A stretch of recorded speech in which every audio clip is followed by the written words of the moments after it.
80 कोटी भारतीय 5 किलो धान्यासाठी रांगेत उभे आहेत। हा कसला देशाचा अमृत काळ आहे हे आपल्या सर्वांना माहीत आहे।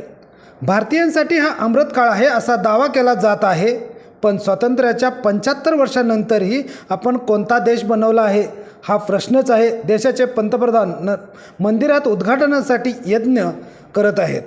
एक व्यक्ती म्हणून त्याला कुठलाही आक्षेप नाही, परंतु ज्या देशाने संविधान स्वीकारले, संविधानाची शपथ घेतले, त्याच संविधानानुसार तुम्ही देशाचे पंतप्रधान आहात, तर अशा पंतप्रधानाने हे करणे योग्य नाही।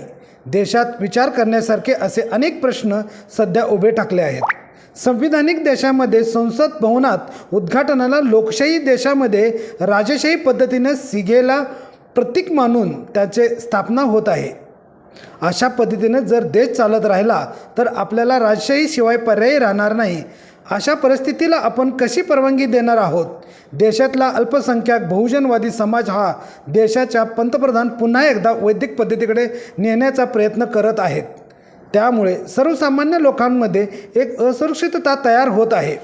देशातील नागरिकांना जागृत करण्यासाठी आणि हे प्रश्न देशातील लोकांसमोर मांडून त्यावर चर्चा करण्यासाठी गांधी फाउंडेशनकडून एक यात्रा काढण्यात आली होती।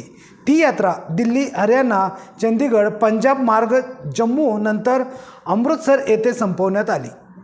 ऑल इंडिया पीस मिशन या संघटनेच्या वतीनं पत्रकार परिषद आयोजित करण्यात आली होती। माननीय न्यायाधीश B.J. कोळसे पाटील, संघटनेचे राष्ट्रीय अध्यक्ष माननीय दयासिंह, माननीय आमदार मोहनदादा जोशी, पॅन्थर आर्मी स्वराज्य क्रांती सेनेचे संस्थापक अध्यक्ष फिरोज मुल्ला सर यांनी देशामधील सध्या स्थिती परिस्थितीवर आपली मते व्यक्त केली। रणनीती न्यूज चॅनेलला आजच सबस्क्राइब करा आणि रहा अपडेट।